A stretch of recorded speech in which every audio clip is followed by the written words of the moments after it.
Olá, pessoal. Estamos de volta aqui na nossa EBD. Nesse domingo, a gente está iniciando um ciclo novo.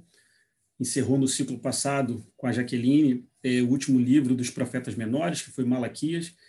E depois de uma reunião com a liderança, entendemos que era tempo também, agora, de um novo ciclo mais voltado para o Novo Testamento. E a ideia que surgiu foi falarmos sobre algumas parábolas de Jesus, seus contextos, a forma como a gente pode aplicar ela no nosso dia a dia, o porquê desses exemplos. E a gente vai estar agora num ciclo de parábolas de Jesus, que foram selecionadas pelo Ronaldo, que ele agrupou isso para a gente. E a gente agora vai estar no próximo, a partir de hoje, falando sobre isso. As parábolas são importantes para que a gente possa entender o significado e o motivo por qual Jesus utiliza essas parábolas. Então, a gente vai estar agora, de uma forma bem gostosa e agradável, estudando sobre o Novo Testamento. Então, espero que vocês gostem, que a gente possa se debruçar sobre isso, compartilhem isso. Aqueles que têm por hábito, depois do estudo, mandar perguntas e debater sobre o que a gente fala, não deixem de fazer isso, porque isso enriquece o nosso conteúdo. Então, agora a gente inicia esse ciclo. Espero que vocês curtam e que a gente possa ser abençoado com a leitura dessas parábolas. Bom, a gente escolheu, na verdade, hoje, nós temos uma parábola específica para a gente estudar sobre ela, mas antes de entrar propriamente na parábola, é importante a gente contextualizar e colocar algumas coisas importantes em relação ao porquê da parábola e qual é a sua finalidade.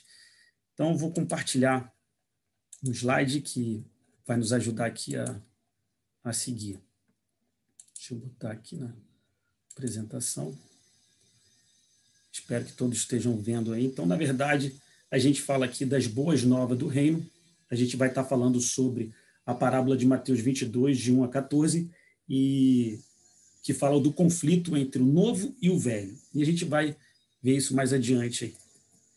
Então, o conceito de parábola, ele vem do grego parábolo, que significa lançar ou colocar ao lado de.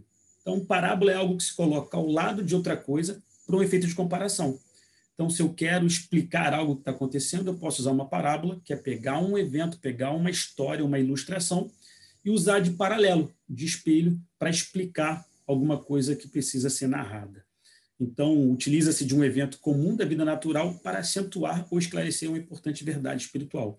Essa prática ela não é exclusiva de Jesus. Isso já era praticado pelos mestres do mundo grego na filosofia, onde eles pegavam, pela ausência de livros e o valor do papiro, era muito difícil você ensinar com outro método que não seja comparações do dia a dia. Então, esses grandes mestres, tanto gregos quanto agora em Jesus Cristo, e outros mestres judaicos também utilizavam essa técnica de você pegar elementos do dia a dia para ilustrar para aquele público, para aquele povo sem muita cultura, narrativas do seu cotidiano que serviam de espelho para conteúdos e conceitos que precisavam ser ensinados, sejam da lei, sejam da filosofia grega. Era um método de parábolas, onde você espelhava coisas do dia a dia para dentro do conteúdo que precisava ser ensinado.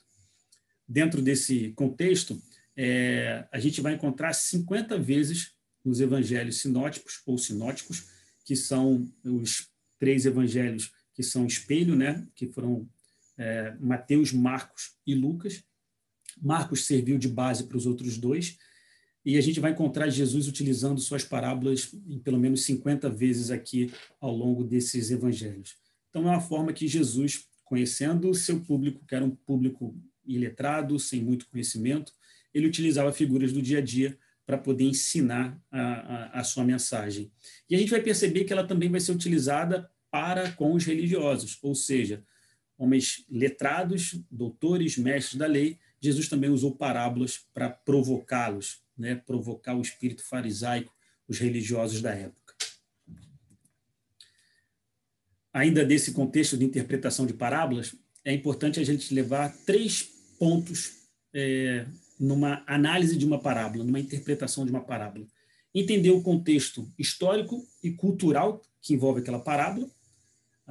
Um exemplo, é muito comum a gente ver na Bíblia expressões como água viva, né? O que é água viva? Nada mais é do que, na tradução, nos dias de hoje, uma água-viva não faz muito sentido. Talvez água-viva você vai achar que aquele animal na praia, quando está muito gelado, que queima a gente. Na verdade, água-viva, para o contexto cultural da época da narrativa bíblica, são águas correntes.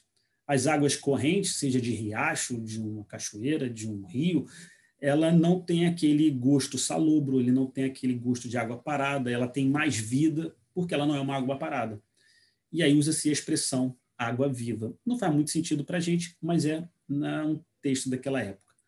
É como se a gente, de repente, no nosso linguajar do dia a dia, no crentez, quando você escuta algumas expressões do meio evangélico, como diz assim, fala vaso, está no óleo, está na bênção. Imagina um cara que estudou português e resolveu vir até o Brasil para entender e começar a ler e viver o mundo da nossa língua, se depara com umas expressões como essa, não vai entender nada, vai precisar começar a estudar tudo de novo, quando, na verdade, são linguagens típicas de uma região, típica de um povo, de um propósito. Talvez uma linguagem como essa que eu dei aqui, muitos do nosso país não consigam identificar aqui do que está sendo falado, porque ele é uma linguagem, são códigos típicos de um grupo, de um pessoal. Então, é importante olhar para as parábolas e para toda a narrativa bíblica e fazer perguntas para dentro do texto, né? Qual é o contexto cultural, qual é o contexto histórico que envolve aquilo tudo. Além disso, a gente tem uma análise sintática, que é natural, você entender a concordância com quem está sendo falado, para quem aquele texto está sendo dirigido, e, por fim, uma análise teológica, que a gente jamais pode desprezar isso. As parábolas, elas não são textos isolados, mas elas estão dentro de um contexto teológico que tem que ser observado e, mais ainda, respeitado, porque a palavra se justifica, nela mesmo ela se interpreta.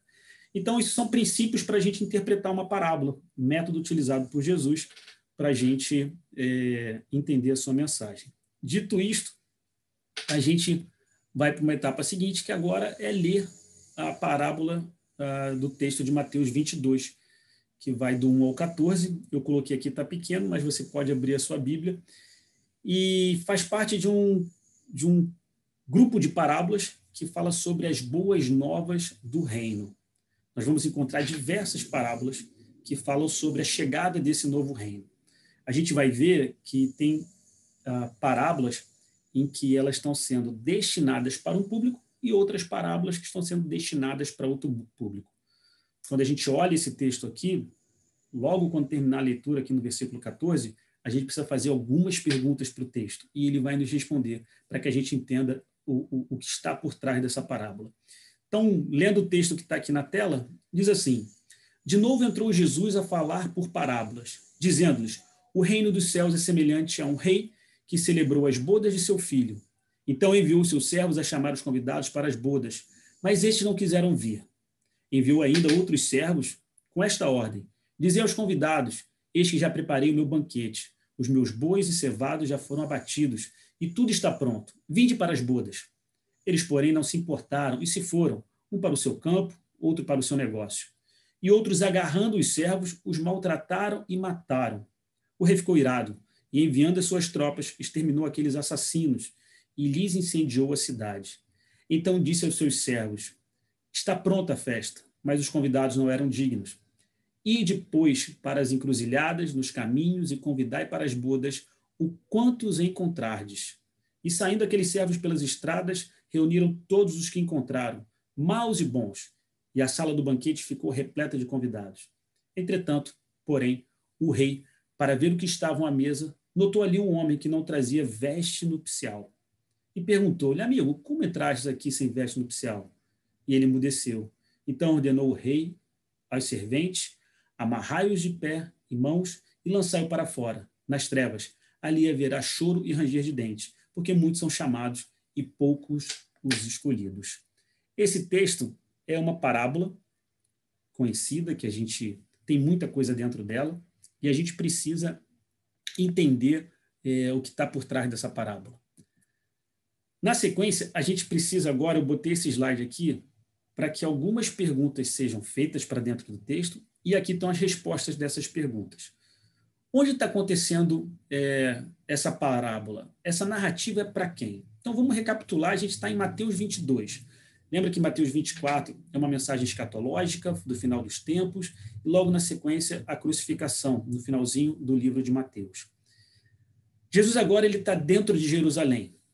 Um pouquinho antes do capítulo 22, mostra a entrada triunfal, onde Jesus entra em Jerusalém e todos gritam Hosana nas alturas, filho de Davi, e aquilo é uma afronta para todos os religiosos da época. Logo na sequência, um pouquinho antes de Mateus 22, para você entender o porquê desta parábola e a quem ela se destina. Jesus já tinha expulsado os mercadores do templo. Lembra daquela passagem que ele entra e encontra um grande comércio dentro do templo, onde a casa do seu pai deveria ser local de oração, ele agora encontra mercadores vendendo, negociando coisas dentro do templo. Ou seja, Jesus, após limpar esse ambiente dentro do templo, ele agora começa a ensinar dentro do templo. Na mesma sequência, ele começa a expor a sua autoridade e a de João Batista. Por que a sua autoridade e a autoridade de João Batista? Porque a gente vai ver em algumas passagens anteriores ao capítulo 22 que saduceus e fariseus, ou seja, os religiosos judaicos, estão questionando a autoridade de Jesus, estão questionando o porquê de Jesus fazer aquilo, quem é ele para fazer aquilo.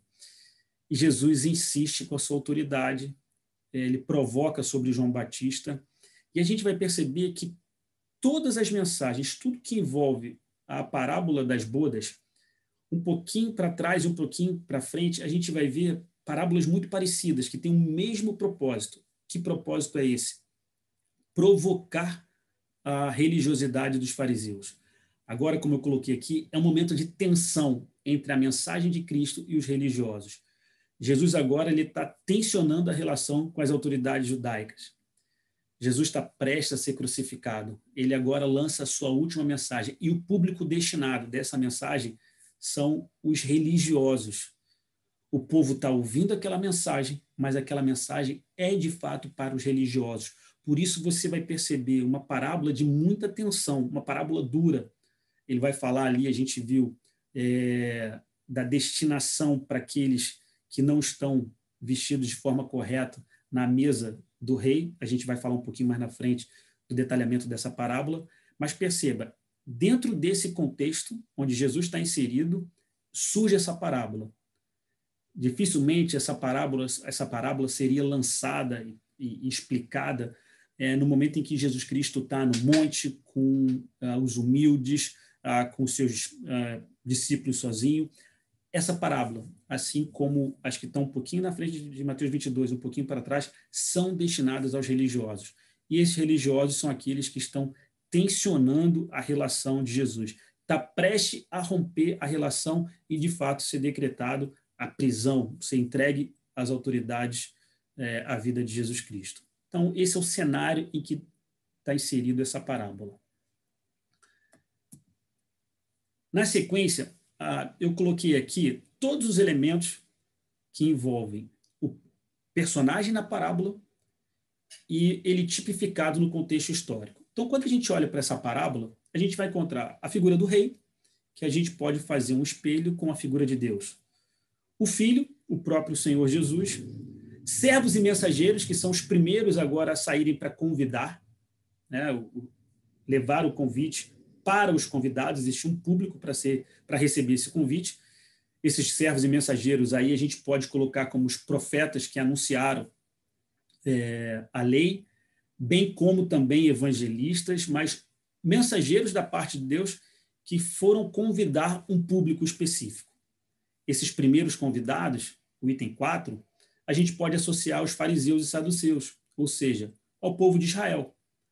A gente vai ver que, assim como Jesus explica que ele primeiro veio para as ovelhas perdidas de Israel, uma vez para que se cumprisse o que fora profetizado pelos profetas, por Isaías, que ele viria primeiro para Israel, para salvar Israel. E essa parábola agora é o paralelo de que Israel rejeita o convite, rejeita as bodas do rei, e mais do que isso, a gente vai ver, as bodas representam comunhão, o céu, reino de Deus, é a conexão entre Deus e o seu povo. Na sequência, a gente vai ver que esses mensageiros que vão levar o convite, alguns são assassinados, porque muitos rejeitam o convite, um vai para o campo, o outro vai cuidar do seu negócio, e alguns convidados violentos resolvem matar seus mensageiros. Esses mensageiros, a gente já disse, profetas, evangelistas, todo aquele que anuncia o reino, cai nessa figura de servos e mensageiros. Quando olhamos também para as tropas do rei, porque depois que determinados convidados rejeitam o convite e matam esses mensageiros, o rei fica indignado, se ira e coloca o seu exército, suas tropas, para matar aqueles que se levantaram contra os seus mensageiros. Quem são as tropas do rei? Você pode tipificar ele como anjos, por uma visão escatológica. Você pode tipificar como os outros povos nas guerras de Israel, que destruíram Israel. Então, você vê ali o próprio rei se levantando contra aqueles que se levantaram contra os seus mensageiros. Isto posto, o rei chama de novo novos servos e novos mensageiros e fala o seguinte: olha, os que foram convidados primeiro não eram dignos da festa. Vão para as esquinas, para as ruas e convidem a todos, maus e bons. E aí, esse maus e bons, a gente faz uma tipificação para todos os povos. O que Israel considerava impuro, mal, ele está dizendo agora que Jesus está dizendo que todos agora são convidados. Todos agora são dignos de sentar à mesa com o rei. Não há mais distinção. O convite é para todos, para celebrar as bodas do filho. É interessante que antes o convite estava exclusivo e agora esse convite é para todos os povos. Por fim, no finalzinho da parábola, a gente vai encontrar um homem que aparece no meio do banquete, salão da festa, e ele não está com vestes reais, vestes para uma núpcia, para uma festa num palácio. E a gente pode dizer que esse homem está sem uma identificação, que esse homem está sem um uniforme. Isso, na verdade, é de fato alguém que está diferente dos demais. E aí ele fala na sequência que é necessário, ele dá ordem aos mesmos servos do rei para que tirem esse homem dali, amarrem ele, coloquem ele para fora e lancem ele à prisão, enfim, nas trevas, e ele fala num local onde vai haver choro e ranger de dentes, que também é uma ilustração, uma tipificação do inferno para aquele homem. E quem é esse homem, né? O porquê desse homem? Na verdade, ele representa o homem que está sem as vestes, veste nupcial. Então, isso aqui é um paralelo de tudo que está acontecendo na parábola, o espelho entre o personagem e a tipificação no contexto histórico. Quando a gente olha para esse cenário, essa passagem, ela traz uma importante mensagem para a gente. O Senhor Jesus Cristo nos trouxe uma oportunidade e ele agora está dizendo para os fariseus e saduceus: vocês são religiosos que sentaram na cadeira de Moisés, ou seja, que tinham direito do ensino e trouxeram um jugo sobre Israel. E vocês rejeitaram o Cordeiro. É interessante que quando a gente chega e conclui essa análise do texto, a gente vai ver que o reino de Deus é para todos. Ele diz que nenhum convidado, olha que interessante isso é a graça de Deus também dentro da parábola, nenhum convidado precisa fazer esforço ou pagar a entrada. O rei já preparou tudo. Perceba, você não precisou pagar, na parábola, não precisou pagar ingresso, não precisou se esforçar com nada, basta aceitar o convite do rei. É exatamente o que os bons e os maus fizeram. Aceitaram o convite do rei e ele o colocou na mesa real. Quando ele fala que sobre a vestimenta nupcial, a vestimenta real, é na verdade Deus nos dando uma nova vestimenta. Quando o reconhecemos, aceitamos o seu convite, ele agora muda as nossas vestes. O que representa as nossas vestes? Representa também a nossa identidade, o que nós éramos. Lembra no Éden? Após a queda de Adão e Eva, eles se percebem nus. ou seja, despidos da glória que existia antes da queda. Agora, nessa parábola, Deus está dando uma nova veste para que a gente possa se apresentar com uma identidade dele. A veste real é uma identidade com a realeza. Então, quando Deus está me vestindo com uma veste real, ele está me identificando com ele. Ele não só me convida, ele não só põe a mesa para mim, como ele agora fala, você é um dos nossos. Você faz parte desta realeza, porque você tem vestes reais. Então, no momento em que aceitamos o convite de Cristo como Senhor das nossas vidas, ele também nos veste com um novo caráter, com uma nova personalidade, com um novo entendimento, com princípios do rei. E a tua veste passa a ser uma identidade para o mundo, onde todo mundo vai olhar para você, para o seu caráter, para a sua personalidade, para as suas práticas, e vão ver, ele é de uma identidade diferente. Ou melhor, as suas práticas traduzidas nessa vestimenta refletem a identidade de Deus na sua vida. Fazemos parte agora do reino, maus e bons, com acesso ao Filho e ao Rei. Ou seja, perceba que ele não dá ênfase para quem é mau e para quem é bom, para quem é pecador e para quem não é pecador. Na verdade, todos somos pecadores.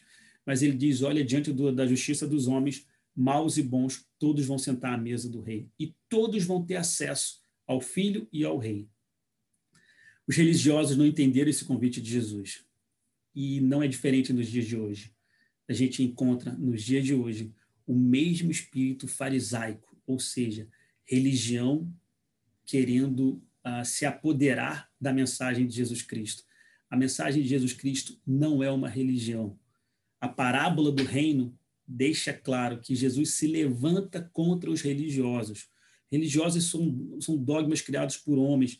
Os fariseus e os saduceus pesavam a mão sobre os humildes e Jesus se levanta contra isso. Deus tem uma mesa para nos oferecer. Ele também nos oferece uma mudança nos hábitos. Veste que nos mostra que não somos maus e bons, mas sim justificados. Esse trecho é lindo, porque as vestes representam que você agora está justificado. Ninguém mais olha para você para saber se você é mau ou bom. Olha para as suas vestes, uma veste que foi posta pelo rei, ou seja, um novo corpo, templo do Espírito Santo. E você agora, ao ser apresentado com essa nova vestimenta, você está justificado pelo rei. Aquele que estava sem a vestimenta não conseguiu ser justificado pelo rei. Ele teve que sair da festa. Ele saiu das bodas. Então, esse mesmo paralelo é para a gente pensar. Devemos entregar nossa vida para Jesus, devemos tomar posse dessa veste que ele nos oferece, sentar à mesa com ele e desfrutar do grande banquete. Do contrário, o último bullet que está escrito aí, quem estiver de fora desta festa, será reservado para eles um lugar de trevas e ranger de dentes. Geralmente trevas, calabouço, ranger de dentes, homens presos, inimigos do rei, olhando para os tempos antigos. Ranger de dentes, sim, porque ali há medo, doença, febre, pessoas gemendo, porque o calabouço é uma prisão. Geralmente, naquela época, na Idade Média, a gente vê nos filmes de época as trevas e esse ranger de dentes é lugar de muita agonia, os presídios dessa época. E não muito diferente no período helenista, onde Jesus está inserido. Então, dentro desse contexto, a parábola ela traz uma reflexão para a gente. Interromper aqui a mensagem, compartilhar da tela, mas é uma oportunidade que a gente tem de, agora, mais do que nunca, tomar posse dessas vestimentas e ser uma referência, uma identidade para todo mundo que está lá fora, de que somos diferentes, somos do reino. Não homens e mulheres religiosos, mas homens e mulheres com a identidade do Pai. Então, esse é o contexto da mensagem, da parábola. Espero que vocês tenham gostado. Depois, se vocês quiserem, como alguns costumam fazer, mandem a mensagem aí no privado, as perguntas, e a gente vai se falando. E no próximo domingo, a gente tem uma outra parábola para a gente estar estudando. Leia sobre a parábola de Mateus 22. Tenha o hábito de fazer perguntas para dentro do texto, entender o que está à frente e atrás da mensagem, para que a gente tenha uma boa interpretação da palavra. Que Deus abençoe a sua vida e que a palavra continue ardendo no seu coração. Até o próximo encontro.